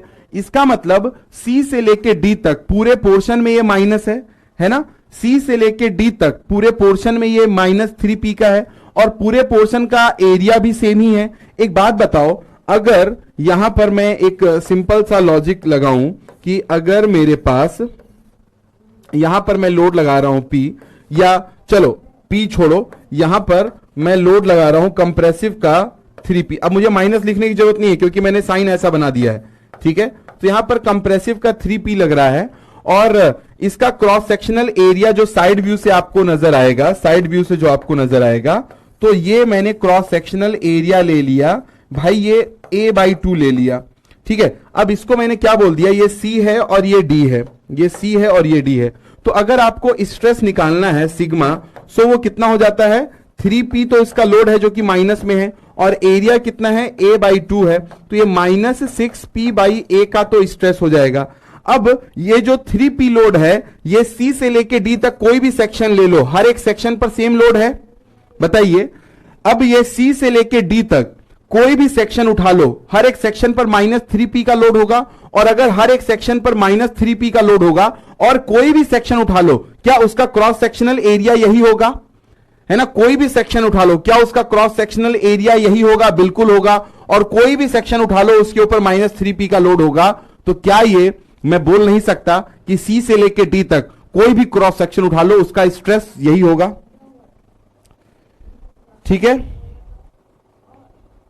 समझ में आया? तो जिसको ये डाउट था कि सर ये जो आपने यहां वाला, ये जो यहां पर आपने -6p पूरा CD का लिख दिया है, तो CD का मतलब है CD के बीच में कोई भी क्रॉस सेक्शन उठा लो, इसका मतलब होता है CD के बीच में कोई भी क्रॉस सेक्शन उठा लो, सभी के ऊपर इतना ही स्ट्रेस लग रहा होगा। BC का मतलब यह है कि BC के अंदर कोई भी क्रॉस सेक्शन उठा लो, सबके ऊपर इतना ही स्ट्रेस लग रहा होगा। और वो चीज मैंने आपको यहां पर ऐसे प्रूफ करके दिखा भी दिया है ना, कि भाई अगर ये CD है जिसके ऊपर -3p का लग रहा है, तो इस तरीके से चीजें हो जाएंगी। ठीक है, चलो अब आते हैं डिफॉर्मेशन पर, अब आते हैं डिफॉर्मेशन पर। ठीक है, अब आते हैं डिफॉर्मेशन पर। अच्छा, यहां तक हो गया ना, मैं अगले स्लाइड पर चलता हूं। डिफॉर्मेशन जो है, ठीक है, मुझे कहां पर डिफॉर्मेशन चाहिए? डिफॉर्मेशन मुझे टोटल चाहिए, डेल्टा टोटल चाहिए। सो डेल्टा टोटल क्या होगा? Δ1 प्लस Δ2 प्लस Δ3 प्लस Δ4 प्लस Δ5 होगा। ठीक है, सो यहां पर मैं लिखूंगा P1 L1 upon A1 E1 plus P2 L2 upon, ऐसे सो ऑन करते हुए लिखता चला जाऊंगा। ठीक है, P2 E2 प्लस लिखते चले जाओ, है ना, प्लस प्लस प्लस ये सब आता जाएगा। लास्ट में P5 L5 अपॉन A5 और E5 आएगा। ठीक है, सो P1 की वैल्यू हमारी कितनी आई थी? 5p आई थी। ठीक है, L1 हमारा कितना है? L है। A1 कितना है? A है। यंग्स मॉडुलस E है। P2 की बात करें, सो P2 भी 5p आया था। L2 की बात करें, वो भी L है। A2 की बात करें तो वो A/2 है, और E2 की बात करें तो वो 2E है। फिर नेक्स्ट में बात करते हैं, सो अगला जो है हमारा -3p लोड था, लेंथ उसकी L थी, क्रॉस सेक्शनल एरिया A/2 था, यंग्स मॉडुलस जो है वो 2E था, वो 2E था, वो जो है 2E था। देन अगेन अगले में -3p का लोड था, और उसकी लेंथ जो थी वो L/2 थी, उसकी लेंथ जो है L/2 थी, और एरिया और E जो है वो सेम था। फिर प्लस लास्ट में p लोड था, लेंथ उसकी भी L/2 थी, और A और E था। यही था, चेक कर लो जो मैंने यहां पर सारी वैल्यूज रखी। हाँ, अभी का आंसर करेक्ट आया। यस प्रियंका, करेक्ट है ना, 6pl अपॉन ए आंसर आएगा, 6pl अपॉन ए आंसर आएगा। तो इसमें से देखो, ये 2 से ये 2 कट जाएगा, ये 2 से ये 2 कट जाएगा, है ना। तो यहां पर अगर आप देखो तो हर जगह से आप क्या बाहर ले सकते हो? आप pl अपॉन ए को बाहर ले सकते हो। तो जैसे आपने बाहर लिया, यहां पर बचा 5, यहां पर बचा, ये 2 2 कट गया, यहां पर भी बचा 5। ठीक है, ये 2 2 कट गए, यहां पर बचा -3, ये बचा -3/2, और ये बचा +1/2। ठीक है, सो 5 5 10, 10 में से 3 गया, 10 में से 3 गया, ये हो गया 7 और 7, और 1/2 और 3/2 करेंगे तो कितना बचेगा? 1/2 में से ये बचेगा, ये -1 बचेगा, ये -1 बचेगा, -1 और -3 -4, 10 में से 6, 10 में से 4 गया, 6 बच गया। सो ये आ जाएगा 6pl अपॉन ए, ये हो जाएगा डेल्टा टोटल, ये हो जाएगा डेल्टा।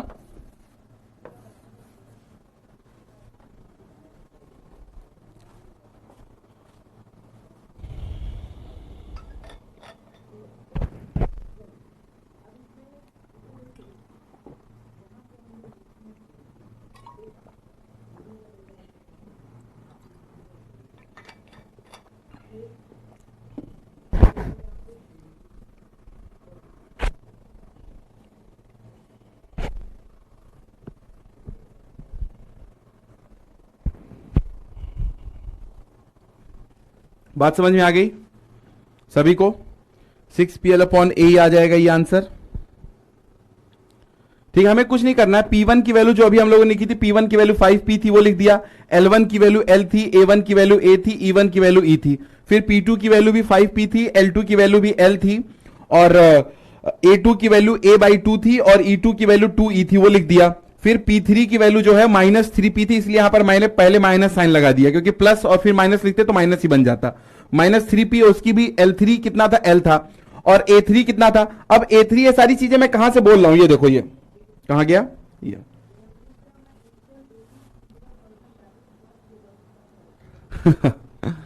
देखो, ये आपका, ये A1 हो जाएगा, ये E1 हो जाएगा, ये L1 हो जाएगा, ये L2 होगा, ये L3 होगा, है ना। और ये A2 भी यही होगा, A3 भी यही होगा, E2 भी यही होगा, और E3 भी यही होगा। फिर जब हम लोग L4 लिखेंगे तो ये वाला लेंगे, L5 लिखेंगे तो ये वाला, क्योंकि देखो ये चौथे में आ रहा है ना, ये चौथा, यहां पर चौथा मैंने लिखा, तो चौथे का लेंथ कितना है, L/2 है। चौथे का क्रॉस सेक्शन एरिया कितना है, A है। चौथे का यंग्स मॉडुलस कितना है, E है। फिर पांचवें का लेंथ कितना है, L/2 है। पांचवें का एरिया A, और पांचवें का यंग्स मॉडुलस E। तो चौथे और पांचवें का एरिया यंग्स मॉडुलस सेम है, वैसे ही दूसरे और तीसरे का एरिया और यंग्स मॉडुलस सेम है। पहला अपना अलग हो गया। समझ में आ गई बात?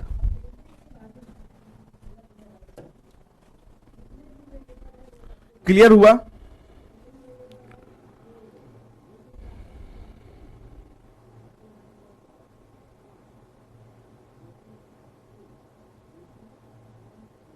क्लियर हो गया सभी को? तो एक बड़ा क्वेश्चन लिया था ताकि उससे जो भी डाउट्स वगैरह हैं सारे के सारे आप लोगों के क्लियर होते चले जाएं एक साथ।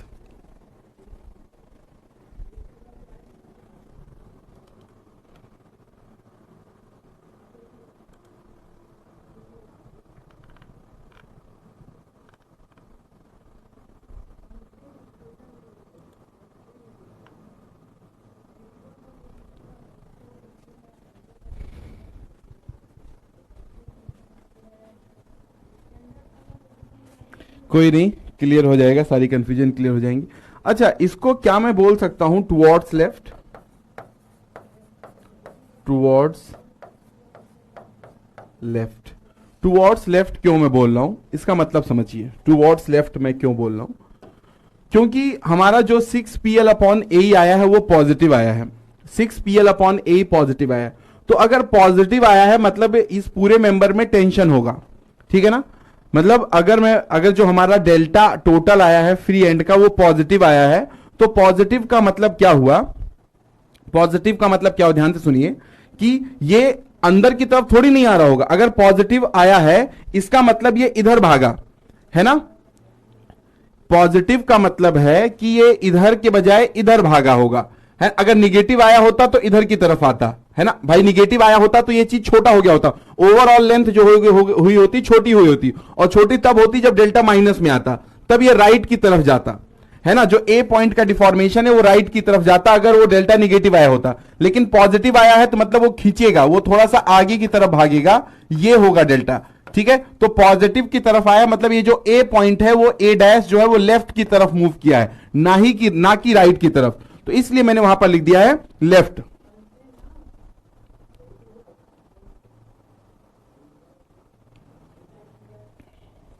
बाहर निकल रहा है, ठीक है।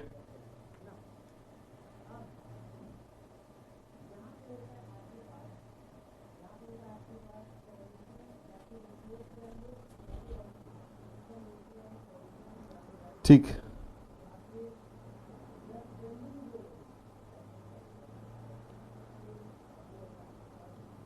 चलिए क्लियर, गुड। सो देखिए अब आप ये पूछ रहे हो सर फर्स्ट में और सेकंड में डिफरेंस, फर्स्ट केस में और सेकंड केस में डिफरेंस क्या है। अगर आपको कुछ डिफरेंस समझ में आ रहा अच्छी बात है ना।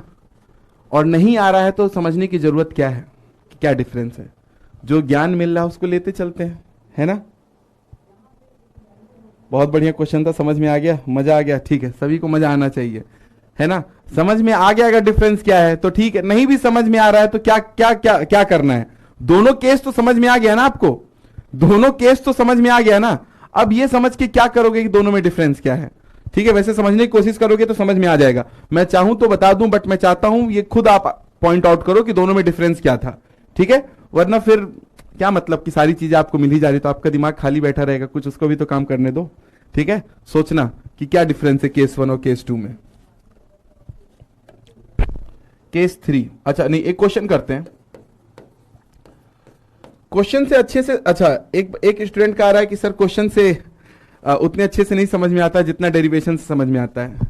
हर एक चीज का डेरिवेशन नहीं होता है, ठीक है, हर एक चीज का डेरिवेशन नहीं होता है, ठीक है।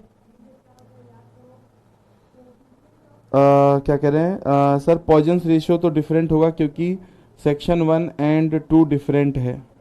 पॉइजन्स रेशियो तब डिफरेंट होगा जब मटेरियल अलग हो जाएगा, ठीक है। पॉइजन्स रेशियो तब अलग हो जाएगा जब मटेरियल अलग हो जाएगा। जैसे आप यहां पर बात करो ना, इस वाले क्वेश्चन में पॉइजन्स रेशियो मत इंट्रोड्यूस करो, अगर करना चाहते हो तो बहुत अंदर तक चले जाएंगे, बट हाँ इसका और इसका अलग होगा क्योंकि इसका यंग्स मॉडुलस अलग है ना, तो इसका पॉइजन्स रेशियो भी अलग होगा, ठीक है। अदरवाइज आप निकालना चाहते हो तो सारी चीजें निकल के आएंगी। अब अगर इसकी बात करोगे तो बी से लेके सी तक का पॉइजन्स रेशियो सेम होगा और सी से लेके डी तक का, मतलब पूरा बी से लेके डी तक का पॉइजन्स रेशियो एक ही होगा। ए से लेके बी तक का भी पॉइजन्स रेशियो एक होगा और डी से लेके एफ तक का पॉइजन्स रेशियो सेम होगा, है ना। ऐसा नहीं होगा कि पॉइजन्स रेशियो डी से लेके ई का अलग हो गया, ई से लेके एफ तक का अलग हो गया। अगर यंग्स मॉडुलस इतने तक का सेम है तो पॉइजन्स रेशियो भी सेम ही होगा, ठीक है। चलो, अब हर एक चीज का डेरिवेशन नहीं होता है। जो सेकंड केस है ना, एज सच उसका कोई डेरिवेशन नहीं है भाई, है ना। कुछ चीजें स्ट्रेंथ, ये आपका कोई थ्योरेटिकल सब्जेक्ट नहीं चल रहा है जहां पर 4-5 मैं लाइन लिखवाऊंगा, पैराग्राफ लिखवाऊंगा। मैंने जितना लिखवा दिया उतना भी नहीं लिखवाया जाता स्ट्रेंथ ऑफ मटेरियल में, ठीक है ना, उतना भी नहीं लिखवाया जाता। बात क्या होती है ना, हम लोग पता नहीं क्यों, मैं तो मुझे ऐसा कभी कभी लगता है कुछ स्टूडेंट सिर्फ और सिर्फ नोट्स के पीछे भागते हैं, समझने की जरूरत ही नहीं रखते हैं, है ना। और एक अच्छा नोट्स बन जाए, सुंदर नोट्स बन जाए, वो दिखे हमें बहुत सुंदर सा, उसके पीछे भागते हैं। उससे क्या हो जाएगा, सुंदर सा नोट्स बन गया लेकिन दिमाग में सुंदर सुंदर चीजें अगर नहीं जाएंगी, बस सुंदर सुंदर लिखा रहेगा सामने, तो कैसे समझ में आएगा, कैसे मजा आएगा, है ना। केस 1 में मेंबर के बीच में फोर्स नहीं था, हाँ सही बात नीरज, हाँ केस 1 में मेंबर के बीच में फोर्स नहीं था और केस 2 में मेंबर के बीच में फोर्स था, ठीक है। चलो क्वेश्चन देखते हैं, है ना, क्वेश्चन देखते हैं इस केस पे।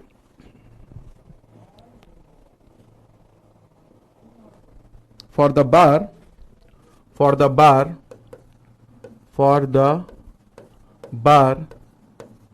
as shown in the figure, for the bar as shown in the figure, comma, determine the deformation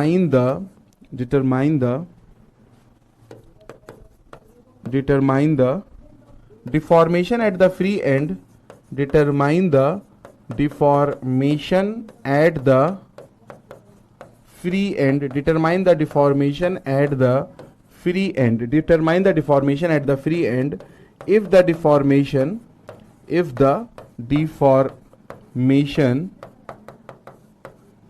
at B, if the deformation at B is delta, deformation at B is delta।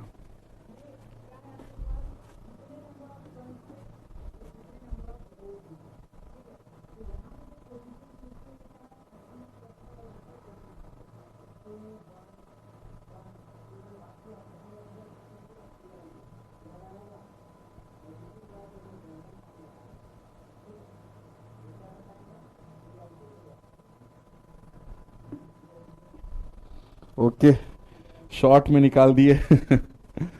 चलो 11th में पढ़े थे सब engineering में, तो कुछ अच्छे से नहीं बताया, नहीं कोई बात नहीं। देखिए ऐसा वो नहीं है, देखिए मैं आप पूरी कोशिश करता हूं कि जहां पर डेरिवेशन पॉसिबल है मैं आपको करवाऊंगा, ठीक है। लेकिन देखिए ये एज ए टीचर यही तो मेरा एक्सपीरियंस है ना, कि मुझे पता है कि किस पर्टिकुलर चीज को डेरिवेशन से समझाऊंगा तो बच्चों को ज्यादा अच्छे से समझ में आएगा, और किस चीज को मैं एक क्वेश्चन के थ्रू समझाऊंगा तो ज्यादा अच्छे समझ में आएगा, ठीक है। तो जैसे कुछ केसेस हैं, ये कोई डेरिवेशन नहीं है, ये कोई डेरिवेशन नहीं है, है ना। ये तो सिंपल स्ट्रेन और इसकी बात हो रही है, और उसी में कुछ केस बन जाते हैं। जैसे केस 1 हो गया, केस 1 का मैंने आपको W लेके समझा दिया था, यहां पर न्यूमेरिकल वैल्यू के साथ समझा दिया, है ना। तो और अच्छे से कुछ चीजें समझ में आ जाती हैं जब वहां पर न्यूमेरिकल वैल्यूज इन्वॉल्व हो जाती हैं, ठीक है। इसीलिए जब भी मैं कभी कभार आपको समझाता हूं, अभी आगे चल के भी समझाऊंगा तो आप देखना, मैं नंबर्स का बहुत इस्तेमाल करता हूं।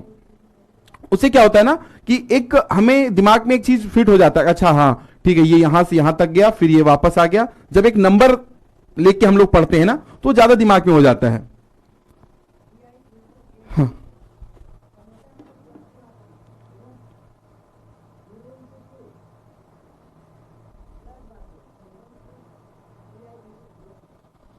चलो चलते हैं फिर, देखते हैं इस क्वेश्चन को, है ना, देखते हैं। सो कोई टेंशन नहीं लेना है ना, पूछ सकते, पूछिए आप लोग जो भी वो आता है डाउट्स वगैरह। चलो,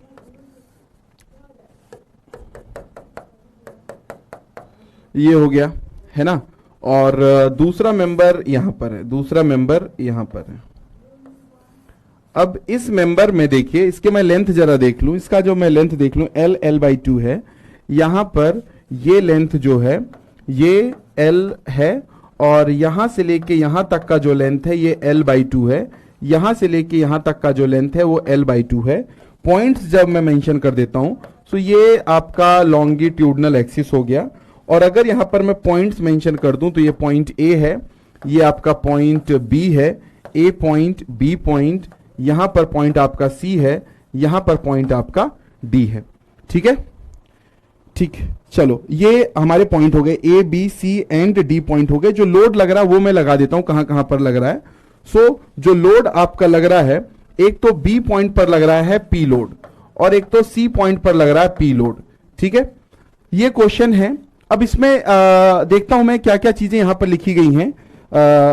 ए ई बाई टू, ये ए है, और ये ई बाई टू है, और इसकी मैं बात करूं सो ये ए बाई टू है, और ये ई है।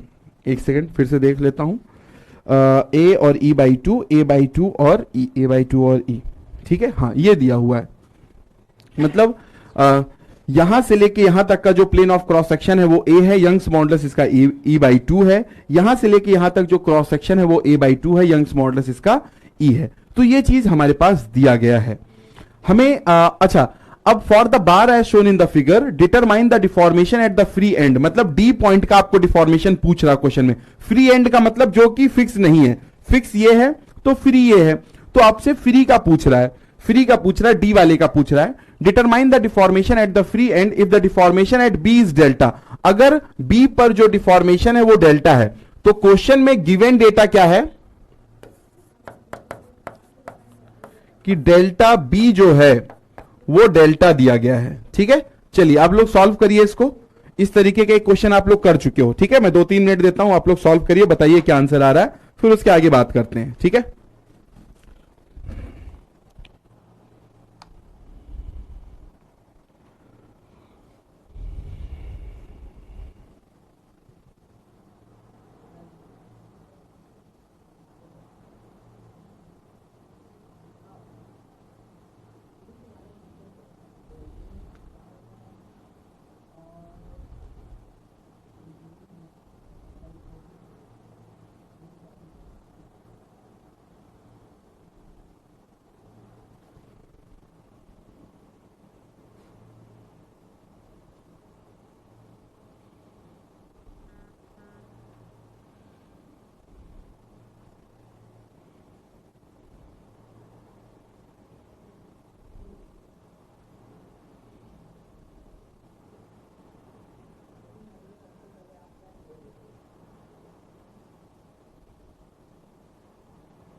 ओके, चलिए और लोग भी सॉल्व करिए।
ओके चलो देखते हैं क्या आंसर आ रहा है। ओके सो विशाल और उसके पहले भी किसी ने आंसर किया था, मैंने ध्यान नहीं दिया, ऊपर चला गया है। प्रभात करेक्ट, 5/4 डेल्टा। तो जिन्होंने भी 5/4 डेल्टा किया है that is the correct answer. क्योंकि देखो P और P इधर लग रहा है तो यहां पर रिएक्शन कितने का आएगा, 2P का रिएक्शन आ जाएगा। इसको मैं मेंबर 1 बोल दूं और यहां से लेके यहां तक इसको मैं मेंबर 2 बोल दूं और इसको मैं मेंबर 3 बोल देता हूं।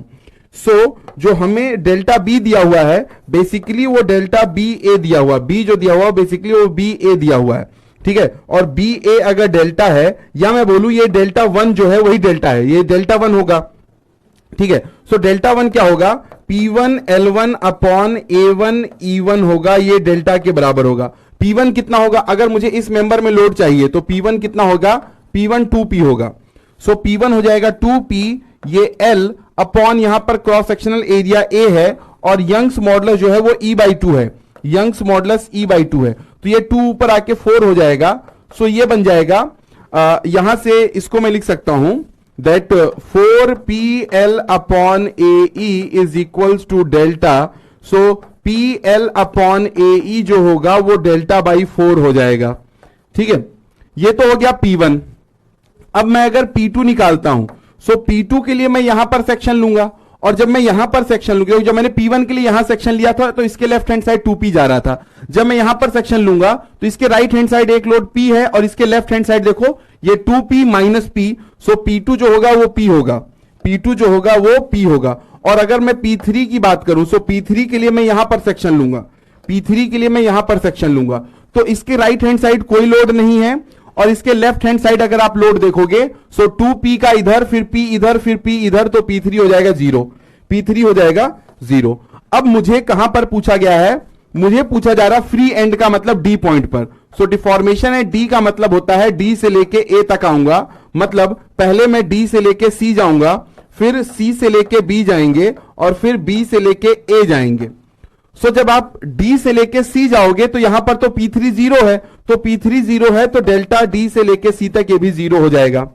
और B से लेके A तक ये तो डेल्टा के बराबर है, तो B से लेके A तक ये डेल्टा के बराबर है, ये क्वेश्चन में दिया हुआ है। बस मुझे C से लेके B वाला निकाल देना है। सो डेल्टा C से लेके B वाला, सो C से लेके B का मतलब डेल्टा 2 मतलब P2 L2 divided by A2 और E2 निकालना है। सो P2 कितना है, P है, और L2 की बात करूं तो ये L/2 है, L2 की बात करूं तो L/2 है, और A2 की बात करूं तो A/2 है, A2 की बात करूं तो A/2 है, और E2 की बात करें तो E है। सो ये 2 से 2 कट जाएगा, बचेगा क्या, बचेगा PL अपॉन AE, बचेगा हमारा PL अपॉन AE, बचेगा हमारा PL अपॉन AE। सो इस PL अपॉन AE से हम लोग क्या कर सकते हैं, देखो PL अपॉन AE क्या है, PL upon AE delta by 4 है, PL अपॉन AE क्या है, ये डेल्टा बाई 4 है, ठीक है। सो हमें डेल्टा D चाहिए था, सो डेल्टा D ये वाला पहले 0 हो गया और ये वाला डेल्टा बाई 4 हो गया और लास्ट वाला ये डेल्टा हो गया। सो कितना हो जाएगा, ये हो जाएगा 5/4 डेल्टा, 5/4 डेल्टा D, ये हमारा आंसर हो जाएगा। P3 0 कैसे हो गया, P3 0 ऐसे हो गया जैसे P1 2P जैसे हुआ और P2 P जैसे हुआ, वैसे ही P3 0 हो गया, है ना। वो 0 आ गया, हमें विश्वास नहीं हो रहा है, 0 आ गया ऐसा हमें विश्वास नहीं हो पा रहा है। तो इसके लिए करना कुछ नहीं है, जो सीखा है उसको उसके ऊपर भरोसा रखना है और वही चीज अप्लाई करनी है। देखो ये क्या करना है, मेथड ऑफ सेक्शन, यहां पर देखिए जब आपको P1 is equal to 2P कैसे मिला जरा बताओ। इसका मतलब अगर P3 0 नहीं समझ में आ रहा है, इसका मतलब ये सारी चीजें नहीं समझ में आनी चाहिए, इसके पहले वाला भी नहीं समझ में आना चाहिए। क्योंकि देखो जब आपने यहां पर सेक्शन लिया तो इसके लेफ्ट हैंड साइड कितना है, 2P है, इसके राइट हैंड साइड कितना है, 2P है, तो वहां से ये 2P आया। फिर अगला सेक्शन लो, अगला सेक्शन यहां पर लो, सेकेंड मेंबर में लो। तो जब आपने ये सेक्शन लिया तो इसके राइट हैंड साइड कितना लग रहा है, अब ये जो P लोड लग रहा है वो यहां पर लग रहा है, ध्यान दीजिएगा, ये यहां पर लग रहा है, ये वाला यहां पर लग रहा है, ठीक है। तो इसमें जब देखोगे तो P इधर की तरफ है और इधर देखोगे तो 2P इधर है और P उसको कंप्रेस कर रहा है। सो 2P माइनस P कितना हो जाएगा, 2P माइनस P आप करोगे, ठीक है। कहां पर रिएक्शन, अरे भाई ये फिक्स सपोर्ट थोड़ी नहीं कि वहां पर रिएक्शन आएगा, वो फिक्स्ड सपोर्ट थोड़ी नहीं कि रिएक्शन आएगा। आप ये कह रहे हो सर डी पर रिएक्शन, अरे डी पर क्यों रिएक्शन आएगा, वो तो फ्री है ना। रिएक्शन कहां पर आता है, फिक्स्ड सपोर्ट पर आता है यार, है ना।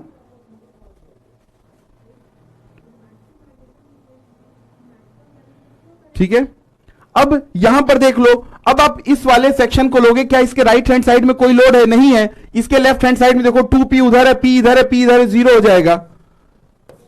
तो कोई जरूरी है कि फ्री एंड पे हमेशा लोड रहे, है ना। 2p रिएक्शन इधर तो है, रिएक्शन तो हमेशा, हाँ तो ये तो फिक्स्ड है ना, तो उधर तो जीरो हो जाएगा।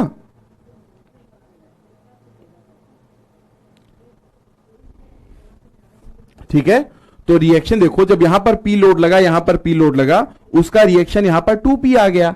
ठीक है, तो D पॉइंट पर थोड़ी नहीं कोई रिएक्शन आएगा। तो जब आप एक सेक्शन लोगे, जब आप यहां पर एक सेक्शन लोगे, तो इसके लेफ्ट हैंड साइड में 2p इधर है, P इधर है, P इधर है, तो दोनों मिलकर जीरो हो जाएंगे।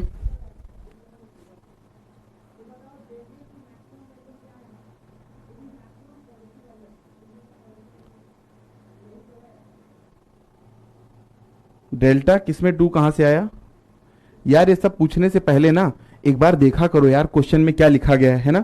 डेल्टा, मतलब एक चीज आपकी नहीं समझ में आई तो अब आप सोच रहे हो चलो दूसरा चीज कुछ पकड़ते हैं, दूसरा चीज कुछ पकड़ते हैं। ठीक है रोहित, अच्छा नहीं, अच्छा डेल्टा चलाने में 2 कहां से आया, कौन सा 2 कहां से आया, हाँ किसमें बात कर रहे हो। डेल्टा पूरा क्लियरली तो लिखो तो समझ में आएगा ना, किसमें 2 कहां से आया, ये वाला 2 कहां से आया, वो देखो कहां से आया, L2। ये जो सेकंड पार्ट की लेंथ कितनी है, L/2 है, तो ये 2 नीचे से आया, है ना। चलो लिखो पहले,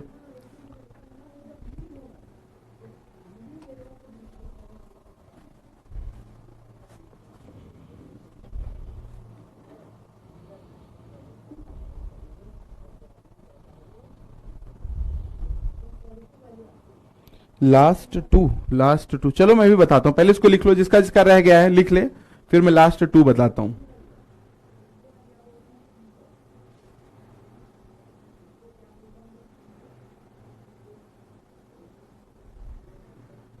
ये वाले 2 की बात कर रहे हैं, ये वाला,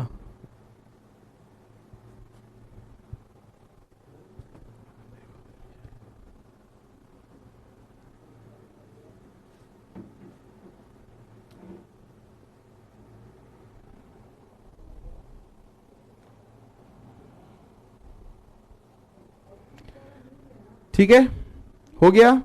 हाँ अब देखिए, पहले तो मैंने बी पॉइंट का डिफॉर्मेशन, क्वेश्चन में ये गिवन था कि ये डेल्टा है, फिर बी को मैंने लिखा बी ए, जो कि डेल्टा 1 होगा, डेल्टा के बराबर होगा P1 L1 upon A1 E1। P1 कितना है, P1 जो है 2p है। अब ये 2p कैसे आया, अगर आपको ये जानना भाई 2p कैसे आया, तो आप थोड़ा सा पूरा लेक्चर दोबारा देखना तो समझ में आएगा ये 2p कैसे आया। ठीक है, क्योंकि भाई ये देखो 2p उधर लगा तो रिएक्शन अपोजिट आएगा ना, नेट लोड उधर 2p है, नेट लोड जो है मेरा, नेट लोड जो है वो 2p का इधर है, तो रिएक्शन इसके अपोजिट इधर आ जाएगा। ठीक है, तो वो 2p आ गया, तो P1 जो है वो 2p है, लेंथ कितनी है L है, और एरिया A है, और इसका यंग्स मॉडुलस E/2 दिया हुआ है, तो यहां पर मैंने E/2 किया है ना, तो ये 2 ऊपर जाके 4 हो जाएगा ना, ये जाके 4 हो जाएगा 4PL/A, तो PL/A जो है डेल्टा/4 हो जाएगा। अब आते हैं डेल्टा डी के ऊपर, डेल्टा डी का मतलब यहां पर है, तो यहां का डिफॉर्मेशन डेल्टा डी ए होगा। सो डेल्टा डी ए होने का मतलब डी से लेके सी आएगा, फिर सी से बी आएगा, फिर बी से ए आएगा। अब डी से लेके जो सी होगा उसमें आप P3 लिखोगे, और P3 0 है तो ये 0 हो जाएगा। अब सी से लेके बी तक रखोगे, सी से लेके बी तक रखोगे, तो सी से लेके बी तक जो P2 होगा वो P के बराबर हो जाएगा। ठीक है, सो सी से लेके बी तक आपको निकालना है, क्योंकि बी से लेके ए तक क्वेश्चन में दिया हुआ है कि ये डेल्टा है। तो जब आप सी से लेके बी तक निकालोगे, सो सेकेंड पार्ट है वो, सो डेल्टा 2 हो जाएगा। सो P2 L2 upon A2 E2। P2 कितना है, P के बराबर है, और L2 मतलब ये कितना है, L/2 के बराबर, तो ये L/2 यहां पर आ गया। इसका एरिया A2, एरिया जो है वो A/2 के बराबर है, तो A/2 के बराबर ये E, सो ये 2 और 2 कट जाएगा, है ना, और ये PL/A बचेगा जो कि डेल्टा/4 होगा। यहां से हमारा आंसर आ जाएगा। सो आई होप चीजें आप लोग को क्लियर हो गई होंगी। ठीक है, क्लियर है, चलो। हाँ ऐसा क्वेश्चन MCQ में पूछा जा सकता है, बट किस तरीके, हाँ ये एमसीक्यू में आ सकता है ना, बहुत लाइक जैसे कुछ क्वेश्चन अच्छे वाले होते हैं ना, तो ये उस कैटेगरी में चला जाएगा, उस कैटेगरी में चला जाएगा, है ना, कि अगर पूछते हैं तो पूछ सकते हैं। बट ऐसे क्वेश्चन हमारे कन्वेंशनल पेपर के लिए भी इंपॉर्टेंट है, कन्वेंशनल पेपर के लिए इंपॉर्टेंट है। एई के पेपर में पूछा जा सकता है, जेई के पेपर में भी चांसेस कम है, बट हाँ ये पूछ सकता है। तो बताऊं क्या पूछ सकता है? अगर मैं पूरा, देखिए एक चीज आप लोग समझिए, पूरा क्वेश्चन कराने का मतलब ये है कि कोई जरूरी नहीं कि ये क्वेश्चन एज इट इज आ जाए, कोई जरूरी नहीं कि ये क्वेश्चन एज इट इज आ जाए। आपको ये क्वेश्चन कराने का पर्पज ये है, इस क्वेश्चन को सिलेक्ट करने का मेरा पर्पज क्या था? मेरा पर्पज ये था कि आपको ये पता चले कि जो P3 है वो 0 है ना। मेरा जो पर्पज था इस क्वेश्चन को कराने का वो ये था कि आपको ये पता चले कि जो P3 है वो 0 है। ये पर्पज था मेरा इस क्वेश्चन को कराने का, है ना। तो अब क्वेश्चन आपसे पूछा जा सकता है, ये लोड लगा कर दे देगा, और आपसे एमसीक्यू में एक बहुत ही जबरदस्त क्वेश्चन पूछेगा। वो ये पूछेगा, what is the stress in the CD member, what is the stress in the CD member. बहुत अच्छा क्वेश्चन, क्या होगा answer? What is the stress in the CD member? एकदम से क्लियर? गुड। सो चलिए बताइए, what is the stress in the CD member. CD member में stress कितना होगा?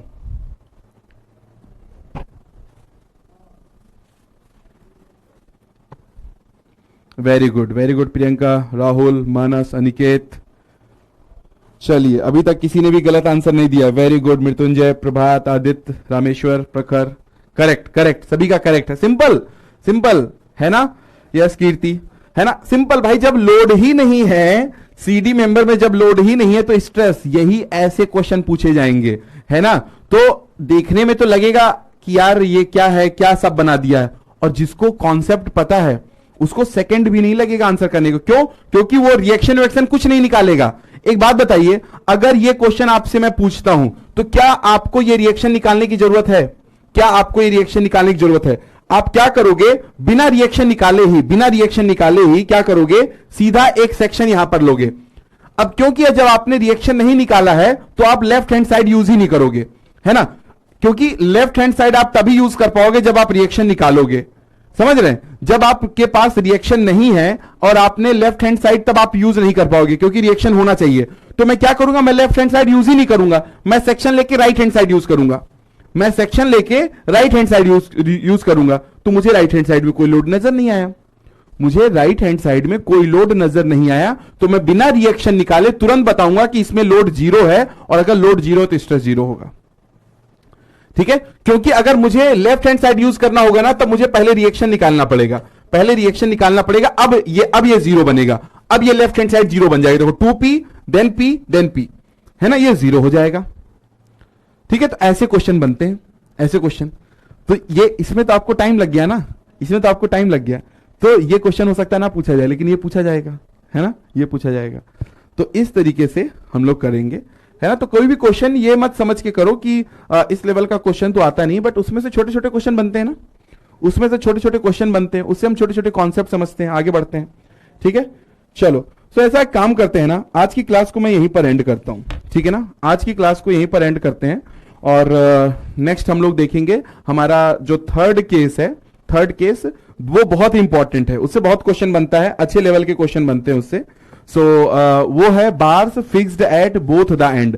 अगर दोनों एंड से फिक्स किया जाता है ना, वो वाला हम लोग केस कल देखेंगे, पैरेलल कॉम्बिनेशन कल देखेंगे। ठीक है। आप लोग रिवाइज वाइज करिए, और कुछ डाउट्स वगैरह होते हैं या कुछ क्वेश्चंस आपको मिलते हैं, अब कुछ क्वेश्चंस और बन रहे होंगे वर्कबुक में, तो वो बनाइए। अदरवाइज जैसे जैसे हम आगे बढ़ते जाएंगे, तो चैप्टर जैसे जैसे आगे बढ़ेगा तो वर्कबुक के और क्वेश्चन हम लोग बना पाएंगे। ठीक है। चलिए फिर एंड करता हूं मैं।